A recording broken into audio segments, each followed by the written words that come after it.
Muy amados y queridos hermanos y hermanas,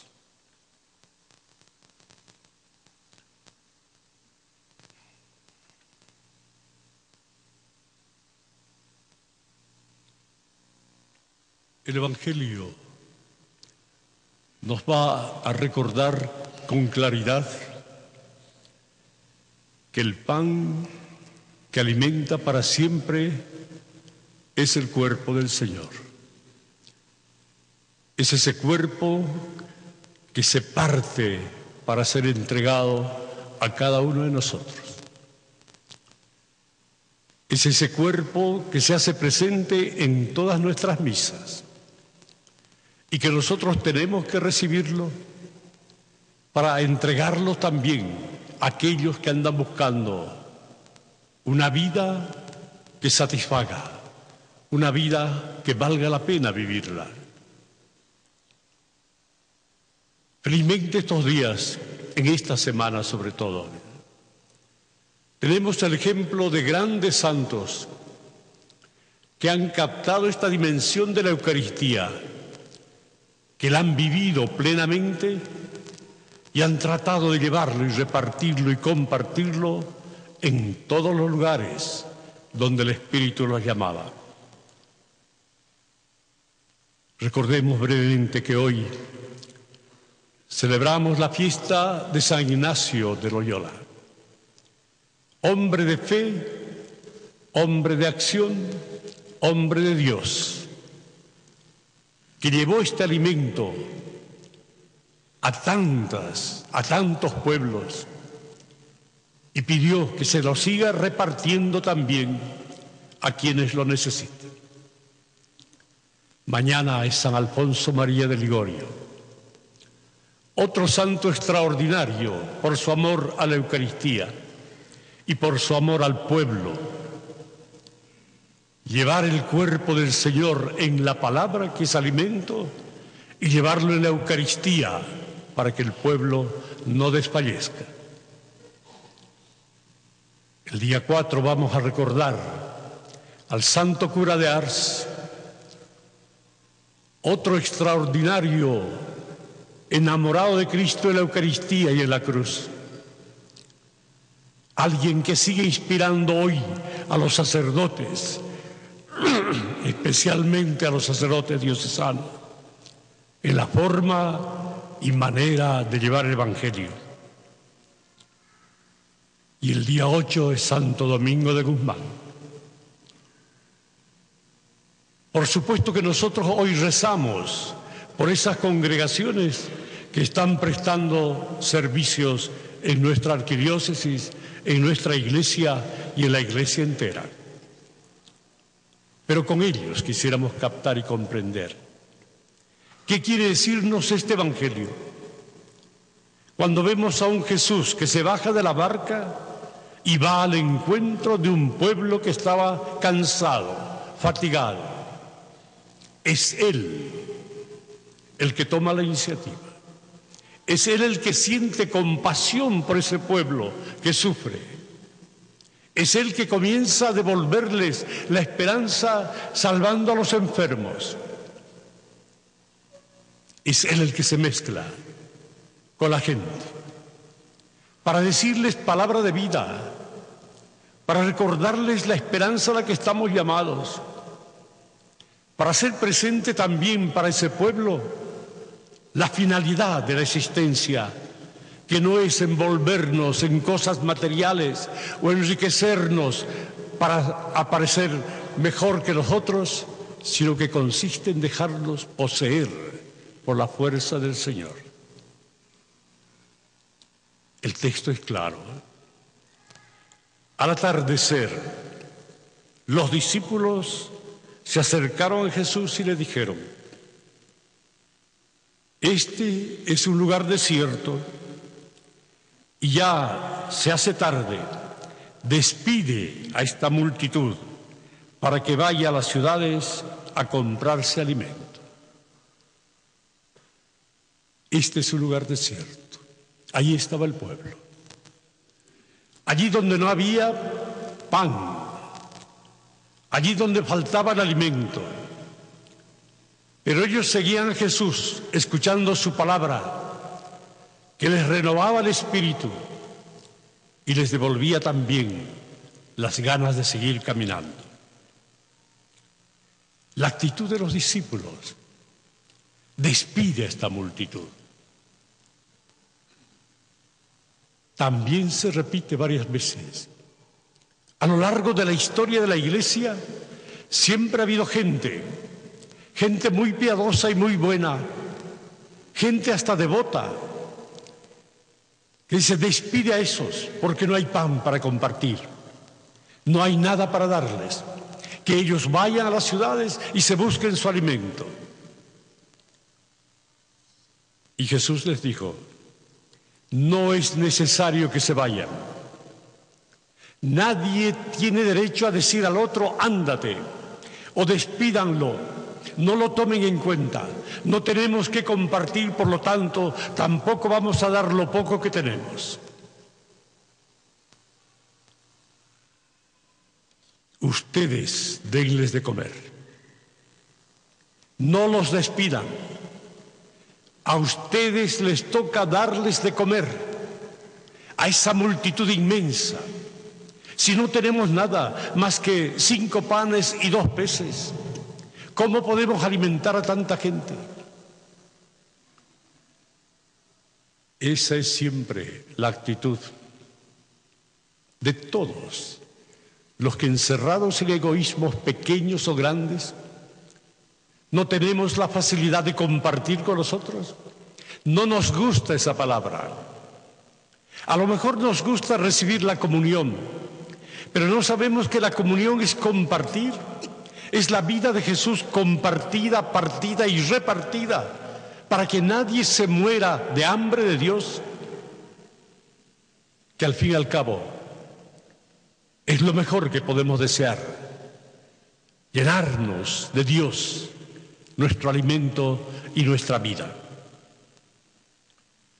Ellos responden con una excusa: no hay tanto y no hay plata, que es otra de las excusas muy grandes a veces en los grupos, en nuestras iglesias, en nuestras sociedades, en nuestro mundo. No hay dinero.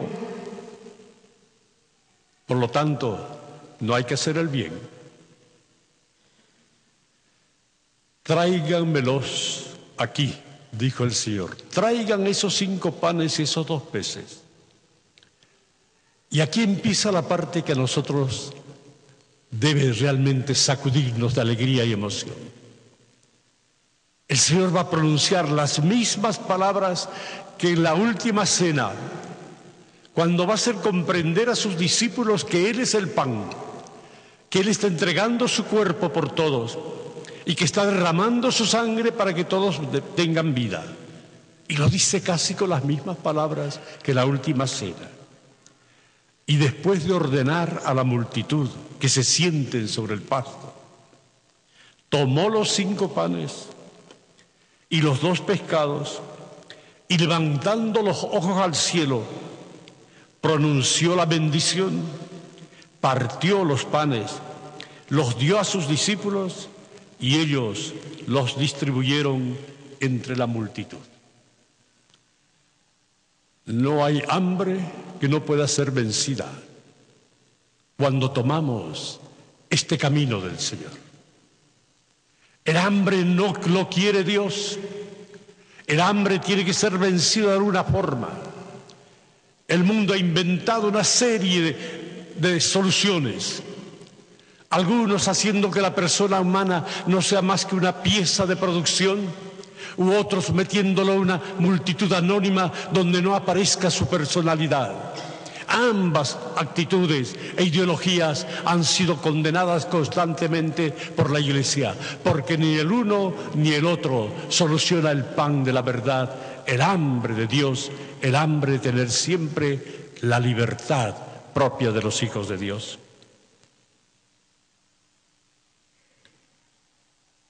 Todos comieron hasta saciarse. Y con los pedazos que sobraron, llenaron todavía 12 canastos. Mis hermanos, ¿dónde está lo grande en esto? El Señor toma los panes, lo parte y le dice a los discípulos: repartan esto. No ha hecho traer panes de la ciudad, no ha hecho comprar nada de otros lados, no ha traído cosas prefabricadas, no ha traído alimentos donados por otros países, no.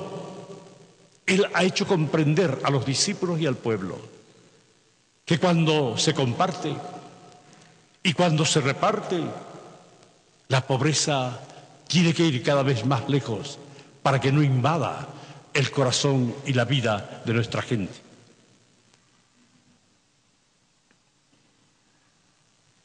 En la Eucaristía, nosotros recibimos ese pan, lo comulgamos, pero la Iglesia nos enseña que de la celebración de la Eucaristía tiene que salir también unas ganas locas de entregar la vida por los demás, de defender la vida de los demás, pero la vida integral, la vida que realmente lleve a toda persona y a todo grupo a ser libre totalmente y no a someterse a consignas de muerte, de venganzas o de odios. Espacios de pobreza hay muchísimos, mis hermanos. Podemos hablar de las pobrezas que hay en nuestra ciudad, que son muchas. En nuestros canales, en nuestros puentes, en nuestras calles, allí donde encontramos dolor y sufrimiento, hay pobreza. Y a veces la pobreza busca soluciones, roba, asalta, porque necesita, porque tiene hambre. Hay muchas pobrezas en nuestros campos.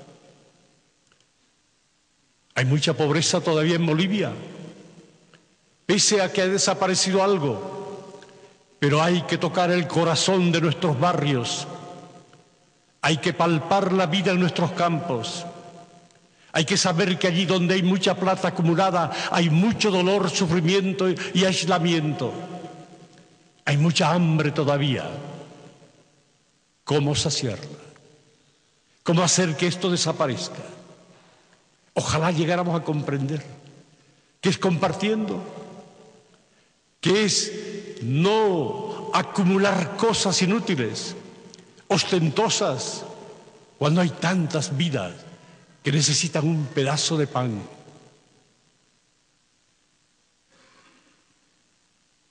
Hay pobreza en el mundo, mis hermanos.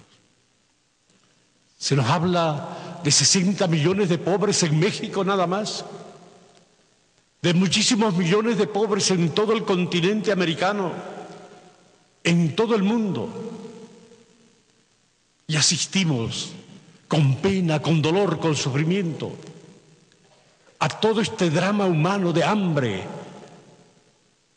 que está pasando una de las repúblicas africanas. Hambre. Están muriendo niños en estos momentos, muriendo de hambre, en un mundo lleno de producciones naturales y artificiales, en un mundo que acumula los bienes a su gusto, en un mundo que se cree superior a todos los mundos porque puede encontrar comida fabricada o prefabricada, porque puede encontrar todos los objetos que desea, pero que no tiene en cuenta esta inmensa multitud de gente que muere porque no tiene el pan de cada día. Hay todavía, pues, mis hermanos, muchas mesas en el mundo donde no hay pan. Son muchísimas, pero también podemos decir que hay muchísimos hogares donde ni siquiera hay una mesa y que a lo mejor tienen que buscar la mesa del desierto, la mesa de la calle, la mesa de los lugares públicos, esperando que caigan las migajas de quienes tienen por demás. ¿Cómo podemos, por lo menos, buscar caminos de solución? Está visto que no bastan los decretos, Está visto que no bastan las amenazas. Está visto que no es necesario tantas medidas de represión o de presión. Lo importante es que sepamos que si somos creyentes en el Señor de la vida, podemos seguir el camino que Él nos señala. Cuando Él nos dice, yo soy el camino, nos está diciendo cómo tenemos que comportarnos. Muchos se quedan con este pasaje como algo extraordinario. Qué bien que multiplique el alimento.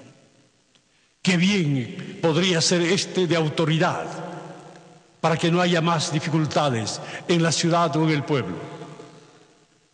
Pero el Señor va por otro camino. No es para acumular poder que Él da de comer al hambriento. Es para enseñarnos que el hambre no viene de Dios y que es importante convertir el corazón, convertir las estructuras, para que realmente podamos vencer los males que acarrea la pobreza. Es en el Señor que se cumple lo que el libro de Isaías nos ha dicho. Vengan, vengan a tomar agua los que están sedientos, y el que no tenga dinero, venga, se le va a dar gratis. Van a tomar de balde, no necesitan acumular dinero, no necesitan adorar al dinero, porque el dinero tiene perspectivas esclavizantes cuando se lo busca solo por tener más, olvidándose de aquellos que no tienen nada. Háganme caso, dice el Señor, y comerán buena comida, se deleitarán con sabrosos manjares. Presten atención y vengan a mí. Escuchen bien y vivirán. Todo esto se ha cumplido en ese pasaje de Mateo que acabamos de escuchar. Es el Señor que nos dice, vengan, aquí estoy yo. Yo soy el agua viva. Yo soy el alimento que va a saciar para siempre el hambre. El que me come no va a tener más hambre. Esa palabra de Isaías se personifica y se hace presente en el Señor Jesús, sobre todo en este hecho extraordinario de dar de comer a tanta gente con poca cosa, pero compartida con el corazón y con la bendición de nuestro Dios. Tarea difícil, mis hermanos, no hay que negarlo. Todo lo que es evangelio de vida, de libertad y de justicia es siempre difícil. Eso supone un esfuerzo constante, un esfuerzo de cada día, para no quedarnos dormidos en nuestros laureles, para no pensar que somos muchos y no hacemos gran cosa. Tenemos que mantenernos vigilantes. Y quizás nos ayude las palabras de Pablo a los romanos. ¿Quién podrá separarnos del amor de Cristo? ¿Quién nos puede alejar del amor de Cristo? Pensemos un poco. Las dificultades, las tribulaciones, las angustias, las persecuciones, el hambre, la desnudez, los peligros, la espada. ¿Quién puede separarnos? Esos instrumentos que quieren aniquilar no sirven de nada si estamos con Cristo. No podrán hacer nada. Porque tengo la certeza, dice Pablo a los cristianos de Roma, que ni la muerte ni la vida, ni los ángeles ni los principados, ni el presente ni el futuro, y va diciendo ni esto ni aquello, nadie nos va a separar del amor de Cristo Jesús, nuestro Señor. Que estas palabras nos ayuden, mis hermanos, sobre todo para aprender lo que hoy nos quiere enseñar el Señor: compartir. Compartir. Ojalá hoy, al llegar a nuestros hogares, o quienes están en sus hogares al escuchar esta palabra del Señor, tengan las ganas de compartir por lo menos un pedazo de pan para que vuelva a reinar la vida. Y como dice también el texto, un poco de vino para devolver la alegría, la auténtica, la verdadera, que hace crecer la esperanza y el amor. Amén.